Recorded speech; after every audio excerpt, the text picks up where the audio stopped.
इस पंचशील के झंडे को कोई तारने वाला पैदा नहीं हुआ। कहते हैं ना सरकार गई तो हमारा झंडा गया, लेकिन ये झंडा ऐसा है पंचशील का, इसको कोई तारने वाला पैदा नहीं हुआ, सरकार किसी की भी हो।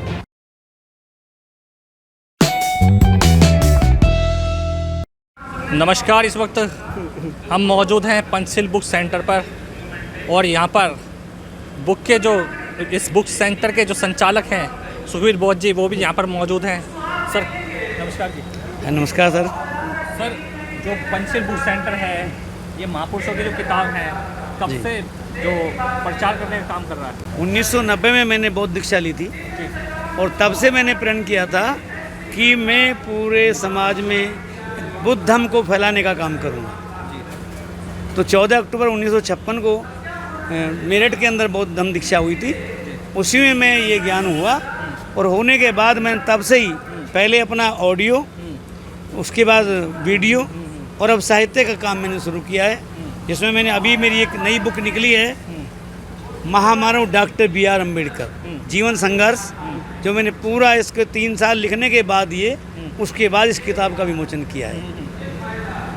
तो सर कौन कौन सी किताबें आप पर जो जिससे समाज प्रेरित लेकर? मेरे यहाँ पे सबसे ज़्यादा भारत का संविधान, जिसको बाबा साहब ने अपने करकमलों द्वारा लिखा, उसके बाद ज्योतिराव साहब की लिखी हुई गुलामगिरी, और उसके बाद हमारे यहाँ बाबा साहब का लिखा हुआ बुद्धा एंड धम्मा, और बाबा साहब की अन्य बहुत किताबें हमारे पास लिखी हुई हैं, जैसे ज्योतिराव फूले जी का किसान का कोड़ा, ये इतनी अच्छी किताब उन्होंने लिखी थी, बहुत अच्छी।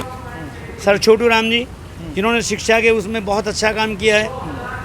तो इसीलिए वीरांगना फूलन देवी, जिनका नाम अमर हो गया क्योंकि उन्होंने जुल्म को सहा नहीं कि वो आवाज़ बुलंद की और अपना बदला लिया और लोगों के दिमाग में जो है ये बैठाया कि दलित महिला भी एक इतना बड़ी वो हो सकती है। बाबा साहब को समझने के लिए कौन कौन सी पुस्तक पढ़ना जरूरी है? बाबा साहब को समझने के लिए आप जो है सबसे पहले बाबा साहब का ग्रंथ लिखिए, भगवान बुद्ध उनका धम्म जी।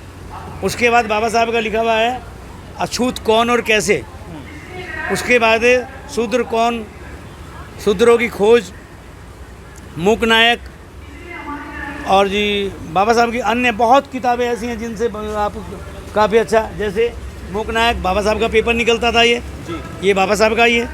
तो काफ़ी किताबें बाबा साहब ने लिखी हैं, जिससे लेकिन हमारे समाज के अंदर इन किताबों को लोग पढ़ते नहीं हैं, आडंबरों में फंसते हैं। तो उन आडंबरों से निकालने के लिए हमने ये अपना काम किया है, ताकि ये आडंबर ख़त्म हो और अम्बेडकरवाद चालू रहे, मूल निवासी चालू रहे, इसलिए हमने ये अपना काम किया है। किसी की भी सरकार आ जाए, इस पंचशील के झंडे को कोई तारने वाला पैदा नहीं हुआ। कहते हैं ना सरकार गई तो हमारा झंडा गया, लेकिन ये झंडा ऐसा है पंचशील का, इसको कोई तारने वाला पैदा नहीं हुआ, सरकार किसी की भी हो।